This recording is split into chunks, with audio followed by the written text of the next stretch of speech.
কিন্তু এর মর্যাদা, এর তথ্য মহত্ব, গুরুত্ব, আজমত অনেক বেশি। কি পরিমাণে বেশি এ বিষয়টা আপনারা বুঝতে পারবেন একটা কথা বললেই। আমিরুল মুমিনিন হযরতে ফারুক আযম রাদিয়াল্লাহু আনহু, ওনার কাছে এক ইহুদি এসে বললেন যে, ওগো ওমর ইবনুল খাত্তাব, আল্লাহর রাসূলের সাহাবী, আপনাদের ইসলাম ধর্মের যে কিতাব আছে, এই কিতাবের মধ্যে এমনই একটা আয়াতে কারিমা নাজিল হয়েছে, ওই আয়াতটুকুন যদি আমাদের ধর্মগ্রন্থে নাজিল হইতো, তাহলে আমরা এ আয়াত নাজিলের দিনটাকে আনন্দের কারণে ঈদ বানিয়ে ফেলতাম।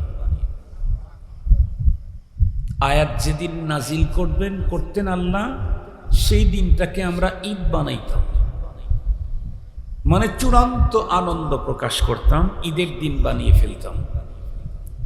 ফারুক আযম রাদিয়াল্লাহু তাআলা আনহু জিজ্ঞেস করলেন, কোন সে আয়াত? তো ইহুদি তখন বলল, আল-ইয়াউমা আকমালতু লাকুম দীনাকুম ওয়া আতমামতু আলাইকুম নি'মাতি ওয়া রাদিতু লাকুমুল ইসলাম দীনা। ফারুক আযম তখন ইহুদিকে ডেকে বললেন, হে মিয়া, তোমাদের ধর্মগ্রন্থে এই আয়াত নাজিল হলে তোমরা এই আয়াত নাজিলের দিনকে ঈদ বানিয়ে ফেলতে। জি জি, তোমরা জানো কি রব্বুল আলামিন এই আয়াত নাজিল করতে আমাদেরকে কোন দিনে নাজিল করেছেন তা জানো কি? বলে না তো। ফারুক আযম রাদিয়াল্লাহু তাআলা আনহু উত্তর করলেন, মিয়া, এই আয়াত তোমাদের ধর্মগ্রন্থে নাজিল হইলে তোমরা সিঙ্গল ঈদ বানাতে, আর রব্বুল আলামিন এই আয়াতকে নাজিল করতেই ডাবল ঈদের দিনে নাজিল করেছেন। কোন দিন? ডাবল ঈদের দিন। এতটুকুন শোনার পরে আমাদের ভিতরে দুইটা বিষয় জানতে খুব বেশি ইচ্ছে করছে। একটা হলো ডাবল ঈদের দিন, সে আবার কোন দিন? দুই নাম্বার হলো এই আয়াতে এমন কি মেসেজ আছে যে কোরআনে পাকের আয়াতের সংখ্যা ৬,২৩২, ৩৪, ৩৬। এতগুলি আয়াত থাকতে ইহুদিদের কোনো আয়াতের প্রতি এত লালসা নেই, এই আয়াতে কারিমার প্রতি এত লালসা কেন? এই আয়াতে কারিমাতে রব্বে করিম কি মেসেজ দিয়েছেন, এই মেসেজটিও আমাদের জানা দরকার। ইনশাআল্লাহ এই দুটি কথাকে বুঝাবার জন্য যতটুকুন সময় লাগে এতটুকুনি সময়ে ইনশাআল্লাহ আলোচনা চলবে। প্রথম প্রশ্নের উত্তর, ডাবল ঈদের দিন এ আয়াত নাজিল হলো, সে কোন দিন? আমাদের উলামা তলাবাদেরকে জিজ্ঞেস করলে তারা বলতে পারবে, এই আয়াতে কারিমা আল্লাহ পাক নাজিল করেছেন বিশ্বনবী জনাবে মুহাম্মদুর রাসূলুল্লাহ সাল্লাল্লাহু আলাইহি ওয়াসাল্লামের বিদায়ী হজে আরাফার দিন, উকুফে আরাফার ওই টাইমে, বাদাল আসর, আরাফার ময়দানে। মজার কথা হলো সেই দিনটি আবার ছিল জুমাবার। বলুন তো দেখি, জুমা মুসলমানদের সাপ্তাহিক ঈদের দিন, এরপরে আবার আরাফা, আরো একটা ঈদ। এ কারণে ফারুক আযম রাদিয়াল্লাহু তাআলা আনহু বললেন, তোমরা তো এই আয়াত তোমাদের ধর্মগ্রন্থে নাজিল হলে সিঙ্গল ঈদ বানাতে, আর এই আয়াতের আজমত, এই আয়াতের মাহাত্ম্য, গুরুত্ব এত বেশি যে রব্বে করিম এই আয়াত নাজিল করতে ডাবল ঈদের দিনে নাজিল করেছেন। এই আয়াতের নাজিল নুজুলের যে সিস্টেম, পদ্ধতি, জায়গা, সময়, ক্ষণ, হালত, প্রত্যেকটাই এতটাই গুরুত্ব রাখে যে এই জাতীয় অবস্থাতে আরো কোনো আয়াত মনে হয় নাজিল হয় নাই। নাম্বার ওয়ান, আল্লাহ পাক রব্বুল আলামিন এই আয়াত নাজিল করতে মহানবী সাল্লাল্লাহু আলাইহি ওয়াসাল্লাম একে একই বসে আছেন কোনো জায়গায়, এমন অবস্থায় নাজিল করেন নাই। নাজিল করেছেন সেই সময়ের সর্বাধিক গুরুত্বপূর্ণ এক জমায়েতের মাঝখানে, সেটি হলো মহানবী সাল্লাল্লাহু আলাইহি ওয়াসাল্লামের বিদায়ী হজ। আরাফার ময়দানে কোনো হাজি অনুপস্থিত থাকলে তার হজ হওয়ার কোনো সম্ভাবনা আছে কি? আরাফা যদি কেউ অ্যাবসেন্ট থাকে তাহলে তার হজ নাই, হজ অ্যাবসেন্ট। কিতাবে লেখছে আল আরাফা হি আল হজ, আরাফাটাই হলো হজ। আর এই মুহূর্তটা এত দামি, উকুফে আরাফার মুহূর্ত এত দামি, কিতাবের ভিতরে এসেছে যারা হজ করতে গেছে তারা উকুফে আরাফার ওই টাইমে আরাফাতে অবস্থান করলে তাদের তো জীবনের গুনাহ মাফ হবেই, এমনকি কোনো মানুষ হজ করতে সেখানে যায় নাই, যে কোনো কারণে সে ওখান দিয়ে যাচ্ছিল, ঠিক উকুফে আরাফার টাইমটা সে আরাফার মাঠে ছিল, তাহলে বলা হয় এই লোকটারও সারা জীবনের সমস্ত গুনাহ আল্লাহ তাআলা মাফ করে দিয়ে দিবেন। আপনারা মনে মনে ভাবতেছেন একজন মানুষ লক্ষ লক্ষ টাকা ব্যয় করে হজ করতে গেল, এত কিছু করলো, হজ 5 দিন 5 জায়গায় 9টা কাজ, তার নাম হজ। হজ কয় দিন, কয় জায়গায়, কয় কাজ, 9 কাজ। 5 দিনে 5টা জায়গায় 9টা কাজ করলে একটা কমপ্লিট হজ হয়ে যায়।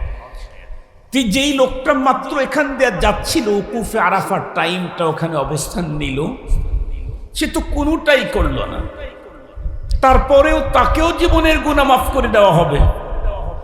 এটা আশ্চর্য হওয়ার কিছু নাই। নাম্বার 1, আল্লাহ হলেন আরহামুর রাহিমিন। এছাড়া আমরা আমাদের দুনিয়ার দিকে তাকাইলেও তো দেখি, আমরা সাধারণ মানুষও তো এই জাতীয় কিছু কাজ আমাদের দ্বারাই হয়। কেমনে? ধরেন আপনাদের সিংহশ্রী বাজারে কোনো ব্র্যান্ডের কোনো একটা শোরুম হবে, ধরেন কি জানি সুইট আছে, খুব বনলতা আছে, আরো কি সুইট আছে না, খুব চলে।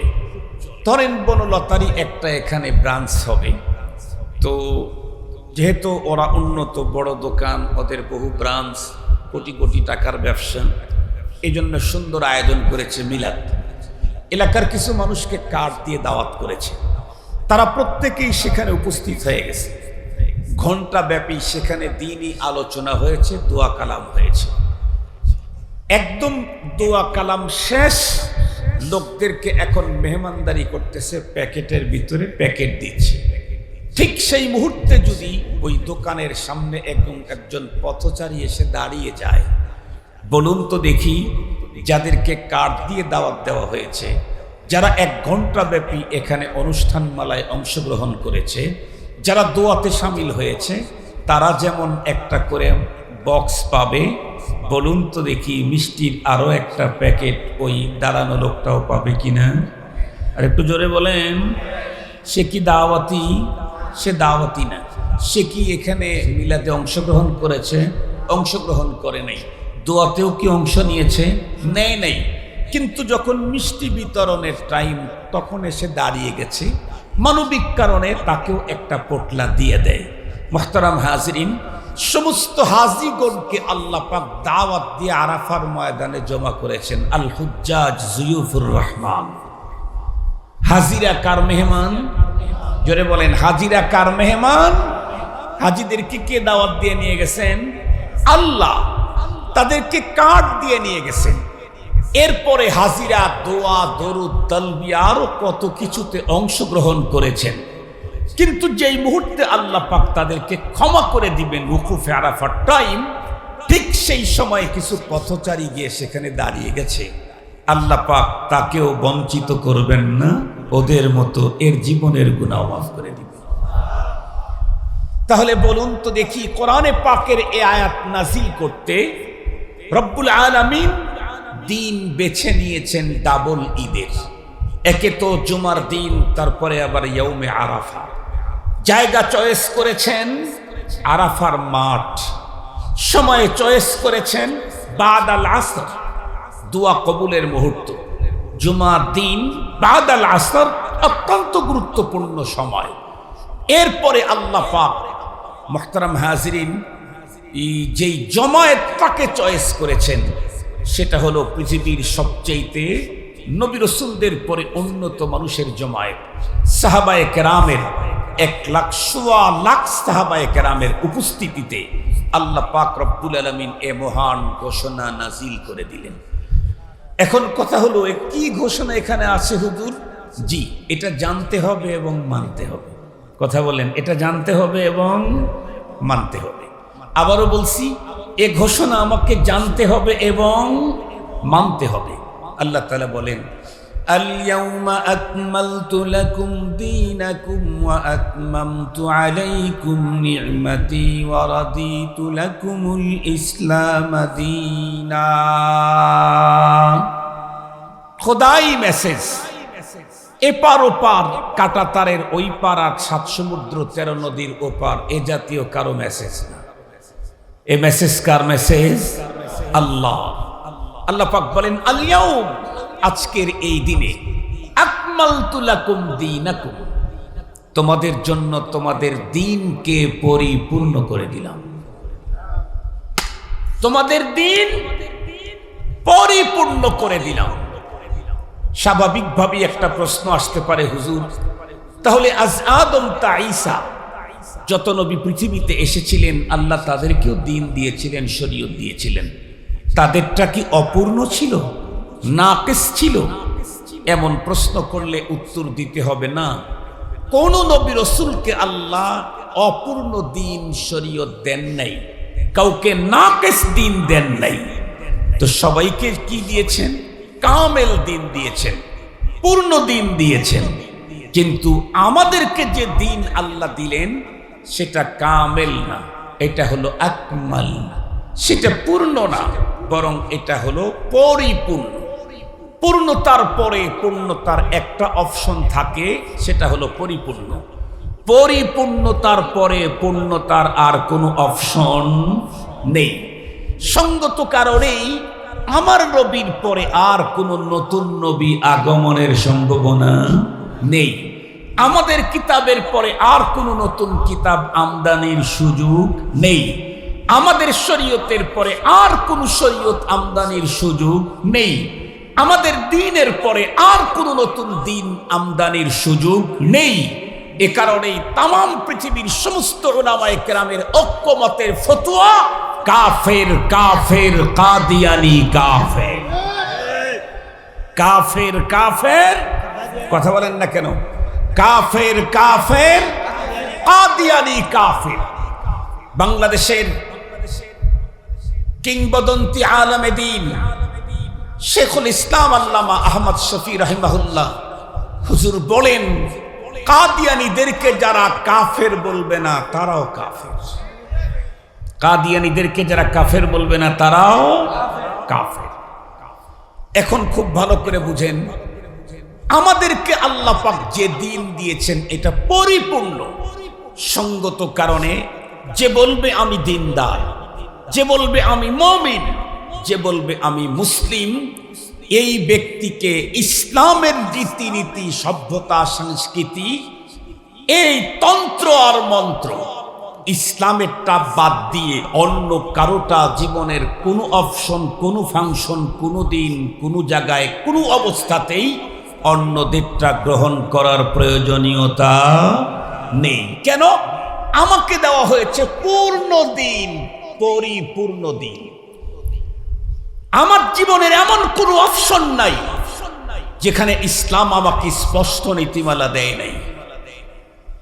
দুনিয়াতে বেঁচে থাকলে তো নীতিমালা সবাই দেয়, মরণের পরের নীতিমালা পৃথিবীর কে কে দিয়েছে? ইসলাম আমাকে দিয়েছে। কেমনে? একজন মানুষ মৃত্যু মুখে পতিত হলে তার কাছে বসে বসে কি কাজ করবে এ ব্যাপারে ইসলাম আমাকে নীতিমালা দিয়েছে। একজন মানুষ মারা যাওয়ার পর কোন পদ্ধতিতে তাকে জীবনের শেষ গোসল করাবে এ ব্যাপারে ইসলাম আমাকে স্পষ্ট নীতিমালা দিয়েছে। গোসল করানোর পরে নারী হোক আর পুরুষ হোক কয় কাপড়ে তাকে পেছাবে, কাপড়গুলি কোন সাইজের হবে এ ব্যাপারে ইসলাম আমাদেরকে স্পষ্ট নীতিমালা দিয়েছে। এরপরে মানুষ তাকে যখন কবরের ভিতরে দাফন করার জন্য নিয়ে যাবে, তখন এই লোকটাকে যে কাঁধে উঠাবে, কোন কাঁধে উঠাবে এ ব্যাপারে ইসলাম আমাকে স্পষ্ট নীতিমালা দিয়েছে। এরপরে কাঁধে উঠায় যখন লোকগুলি কবরস্থানের দিকে নিয়ে যাবে, হাঁটার পদ্ধতি কি হবে এ ব্যাপারে ইসলাম আমাকে স্পষ্ট নীতিমালা দিয়েছে। এরপরে কবরস্থানে লাশকে যখন নামাবে, কবরের ভিতরে যখন দাফন করার জন্য আগে লোক নামবে, তারপরে লাশকে যখন নামাবে, নামাবার পরে এই লাশটার মাথা কোন দিকে, পা কোন দিবে, এই নীতিমালা ইসলাম আমাকে দিয়েছে। এরপরে একে কি চিৎ করে শোয়াবে না কাত করে শোয়াবে, কোন দিকে তার বডি আর চেহারা রাখবে, ইসলাম আমাকে স্পষ্ট নীতিমালা দিয়েছে। এরপরে লোকটার বডি যখন আমরা ঢেকে দেব মাটি দিয়ে, তখন কোন পদ্ধতিতে মাটি দিবে, এমনি এমনি মাটি দিবে না দোয়া কালাম আছে, এই পদ্ধতি ইসলাম আমাকে শিক্ষা দিয়েছে। কথা বলেন না কেন?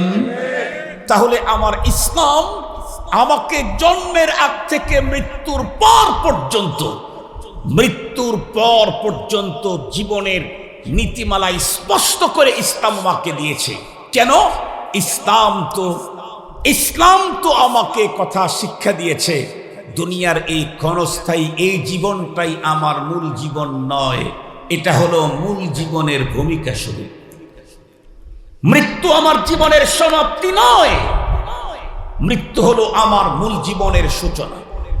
এ কারণে আমরা ছোট্টবেলায় ঈমানে মুজমাল মুফাসসালের ভিতরে পড়েছিলাম, আমানতু বিল্লাহি ওয়া মালাইকাতিহি ওয়া কুতুবিহি ওয়া রুসুলিহি ওয়াল ইয়াউমিল আখির ওয়াল কদরি খাইরিহি ওয়া শাররিহি মিনাল্লাহি তাআলা ওয়াল বা'থি বা'দাল মাউত।